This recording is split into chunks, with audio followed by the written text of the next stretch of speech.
Right, do the thing.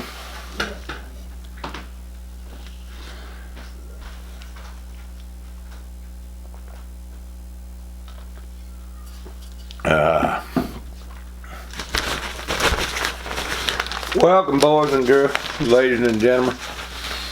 Thought I'd jump on here. And, as you can tell, I got the Camden Chronicle, and ladies and gentlemen, it appears that the plantation workers of Slavelandia are a little upset with all their county council and city council and government in general. I don't understand it.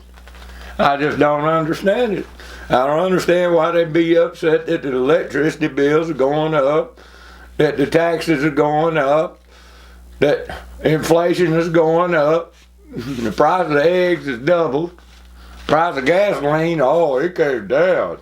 Well, it appears that the little tax slaves get a little upset with these boys, and the boys are calling for civility.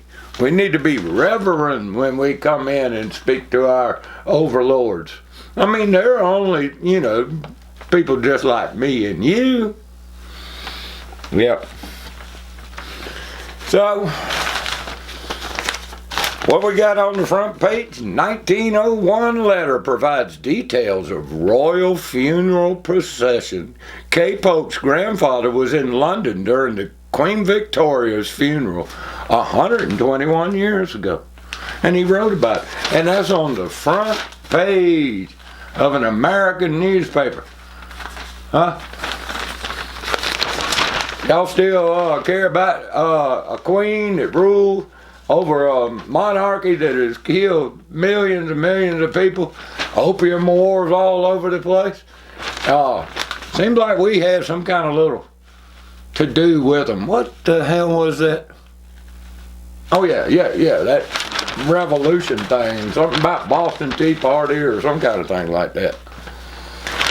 But the people in the city of Camden now, they got some kind of more pissed off around here.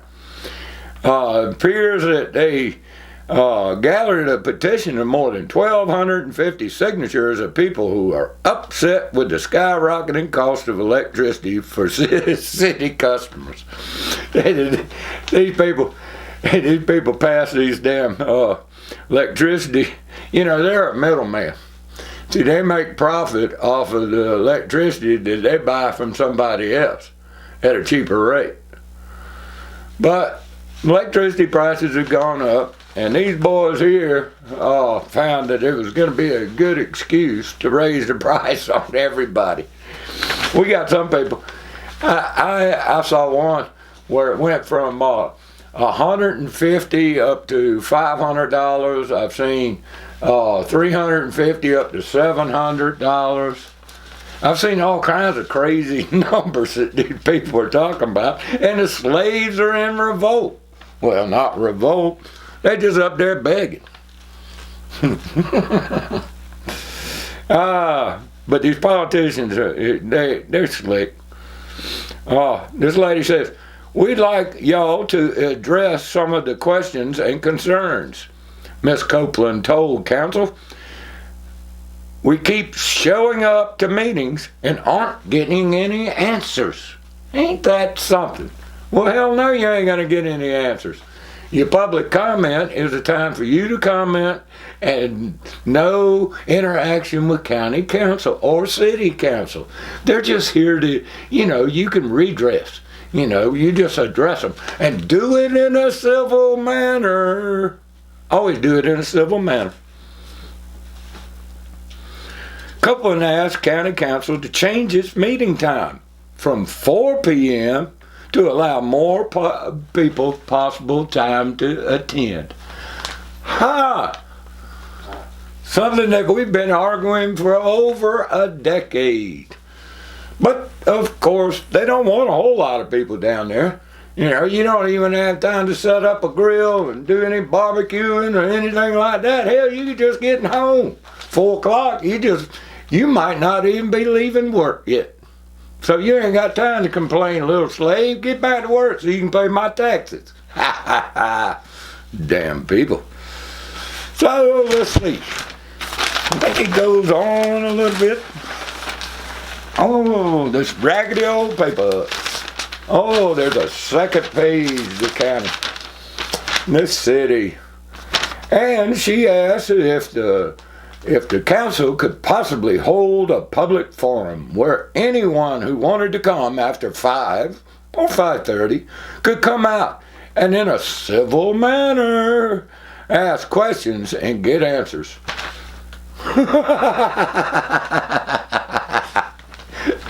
Good idea. They ain't gonna do that. Hell no. They don't want to answer questions in a public forum. They want you to go to each individual. They want to be able to bullshit you.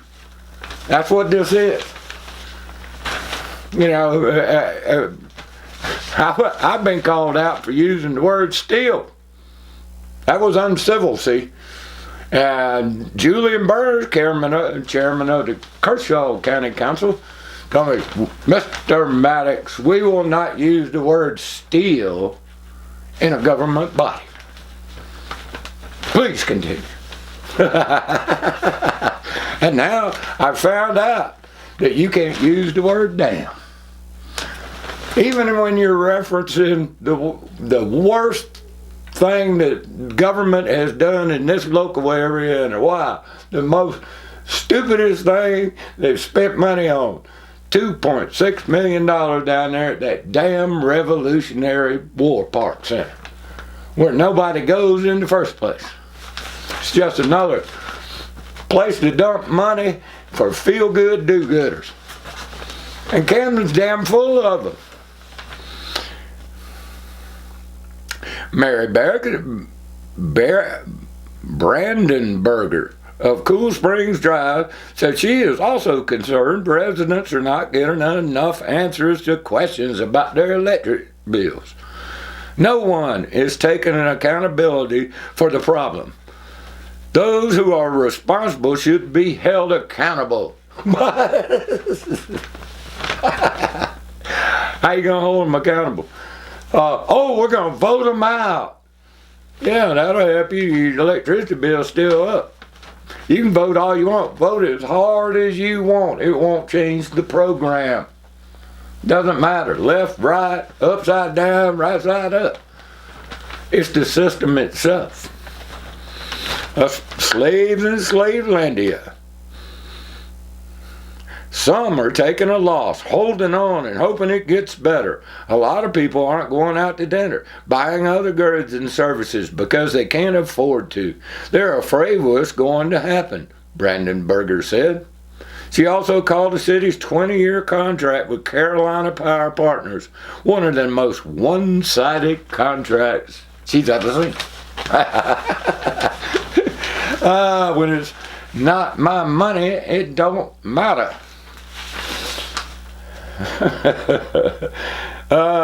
They provide plenty of protections for their side, but nothing for the customers and the city of Camden. Outrageous penalties for termination.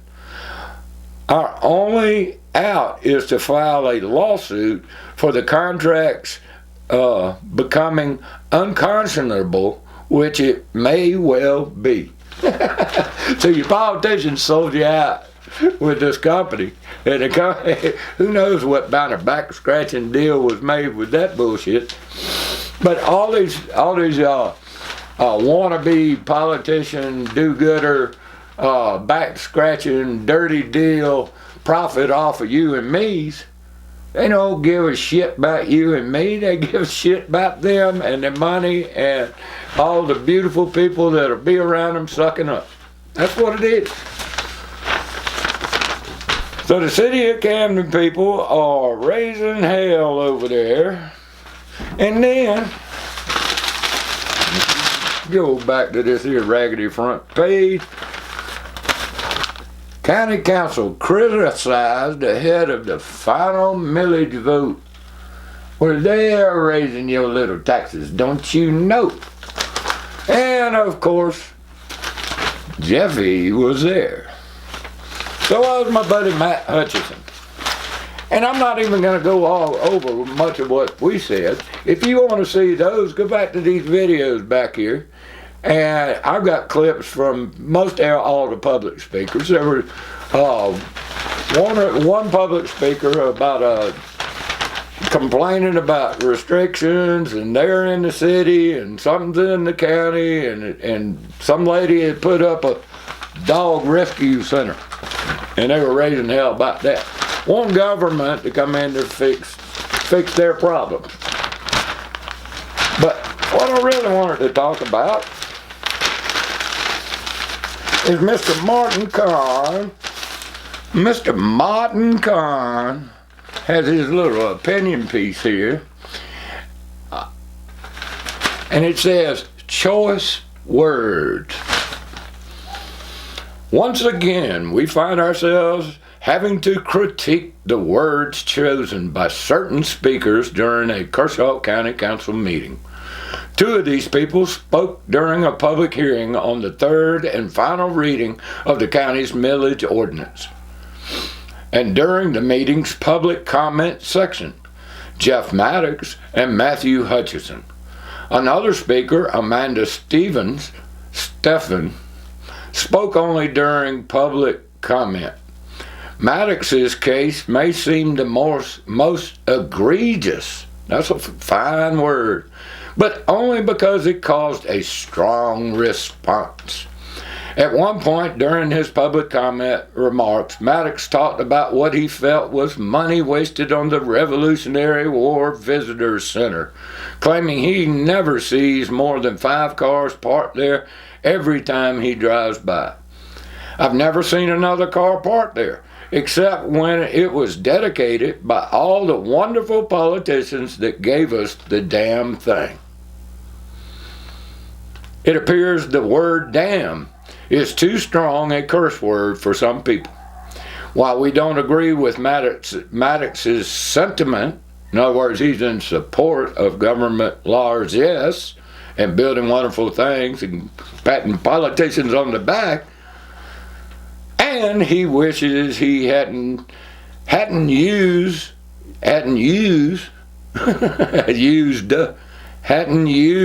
the word damn. We don't think it should have elicited as harsh a response by Councilman Russell Brazel as it did. We agree with Brazel that someone using truly foul language should be escorted out of a meeting immediately. But depending on the context, we're not sure damn reaches quite that level. Now I'll hand it to Martin right here. He's trying to figure out where the line is. It's kind of like George Carlin had, the 7 dirty words that you can't say on television,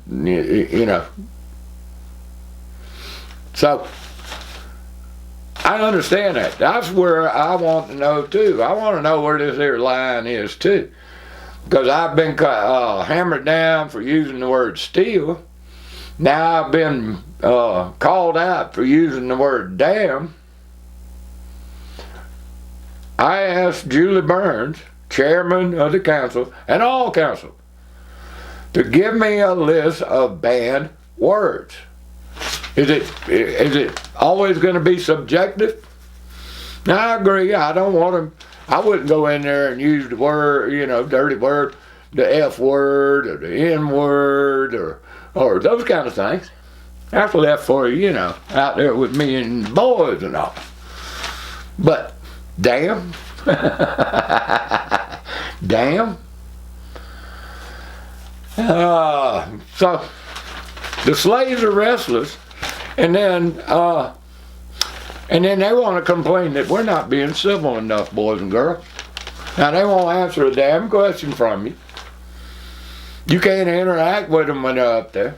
You can't get those public comments, those public feedback, so that the people out in the audience and out there in YouTubeville and Facebookville can watch and listen to the reaction. This lady back here that talked about having a town hall. That should be on a regular basis. I suggested Kershaw County Council and Camden City Council should be required at the very least to have a town hall once a month where they have to answer questions. You know, you can even post this list. These are the banned words that you can't say to anybody at county council, and y'all look at this, and if y'all use any of these weird words, we're gonna get that guy over yonder with his little howdy doody badge and his little taser and back belt and all that kind of stuff to come over there and ask you to leave, and if you don't leave, he's gonna tase your ass. That's the threat that Russell Brazel, that's the threat that Julie Burns, that's the threat of every city councilman whenever anything like this comes up, and they jump on you. That's what that is. That's a threat of violence. The Supreme Court agrees. I don't care what the Supreme Court, I don't care what the Supreme Court says. I really don't. My free speech don't come from the Supreme Court, doesn't come from the Constitution. My right to keep and bear arms, my right to any of this does not come from the government. I want to tell y'all something that happened. Russell Brazel came up after the meeting and said, look, Jeff, no cursing in here. I think when you come in here, you ought to act like you do in church. Did y'all hear that? Russell Brazel thinks that we ought to act like we're in church when we go to a government meeting. Now, boys and girls, I'm here to tell you something. I'll tell you what I told him. Government is not my God. And I have irreverence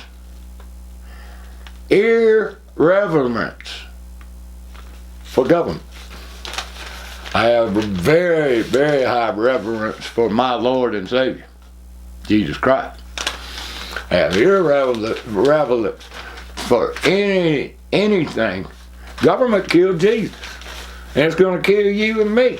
It's killed people throughout history. If you want to hear my speech on that, then I wanted to ask you this. I asked them boys several times if they could tell me how many people it takes to make the illegal legal. How many does it take, boys? Does it take 4? Does it take 7? Does it take 3? When I and Bob and Joe and Mary and all that, they don't have any right as individuals to force me to pay any kind of bill for anything. But suddenly a group of people that don't have a right to steal get together and vote and scribble down on a piece of paper they had the right to steal. And then I can't get a back and forth with them out in public. I can't have a public debate with them. No, they get a debate between themselves when the deal's already done. In Kershaw County, it takes 4 to steal from you. That's Sammy Tucker, Tom Gardner, Julie Burns, the damn Julie Burns, and that Ben Connell. Ladies and gentlemen, Ben Connell sold you out. He sold you out for a grant to Potter's Park over in Elgin for a little community center. That's how he sold it out. And he went up through and excused it by, well, it's too late now, my hands are bound. The statute says we have to have the tax bills out by so-and-so, and if we stop now, it's going to be too late, and we'll break the law. See, he's an attorney. He uses that bullshit law to tell us he can't stop it. When he started the damn thing anyway because he voted for it the whole damn time. And so did that carpetbagging David Snodgrass. So, boys and girls, As the Federal Reserve continues with their war on inflation, which means the opposite, we're going to get more and more inflation. Things are going to get higher. The cost of government's going to get more, and they're coming for more of your tax dollars for your safety and security. And they're not going to answer your questions. And they're not going to hold a public forum or town hall or any such thing.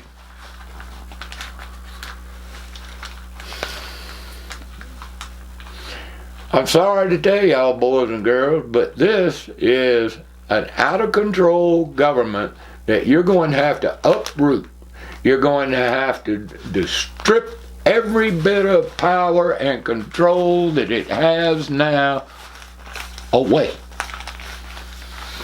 And you can do it through the county council if you put enough pressure on them and you get at least 4 of the right people that are liberty-minded and willing to do the hard work and willing to stand up to the outside agencies that come with sunshine and lollipop offering grants and all kinds of, and telling you have to do this by statute, by law, by all this crap. You're going to have them where they're strong enough to stand against that and say, no, we don't. We're nullifying all that crap. You can do it. You either do it that way or you're going to end up doing it the way they did in 1776. And I don't want to see that. But we're headed there at breakneck speed. So, this little newspaper is telling you the slaves is restless. And the plantation owners know it. And that's why they're doing this economic and food crisis manufactured to put you in a position that you'll accept their technocracy.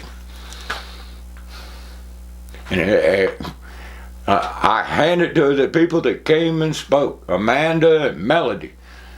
First timers matter in hell. We need a lot more angry people and people with ideas of how to get back our liberty. That's all we can do. Just some ideas, though. I guess I'll let y'all go. If you want to read a comic book, Chronicle and Independent, otherwise known as the Camden Comical, do you to it. Anyway, till next time, boys and girls. Peace.